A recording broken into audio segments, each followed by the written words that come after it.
তোমার কাছে ক্ষমা চেয়েছে। আল্লাহ পাক রব্বানা বলেন, ও ফেরেশতারা, আমার এই বান্দার বান্দিরা আমি আল্লাহকে কোনোদিন দেখছেনি? ফেরেশতারা বলে, আল্লাহ না না, তোমাকে দেখে নাই। আল্লাহ বলে, ও ফেরেশতারা, আমার বান্দার বান্দিরা আমি আল্লাহকে দেখে নাই।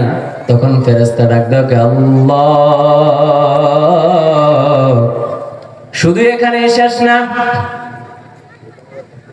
তোমার বান্দার বান্দিরা তোমার কাছে ক্ষমা চেয়েছে, চোখের পানি ছেড়ে ছেড়ে কান্না করেছে, তওবা করেছে, শুধু এখানেই শেষ না। আল্লাহ, তুমি যে জাহান্নাম বানাইছো, ওই জাহান্নামের আযাব থেকে মুক্তি চেয়েছি। তখন আমার আল্লাহ ডাক দেয়, ও ফেরেশতারা, আমার বান্দার বান্দিরা আমি আল্লাহকে কোনোদিন দেখছেনি? আমার জাহান্নাম দেখছেনি? বলে, আল্লাহ না না, তোমার বান্দার বান্দিরা তোমাকে দেখে নাই, জাহান্নাম বানাইছো, জাহান্নামও দেখে নাই।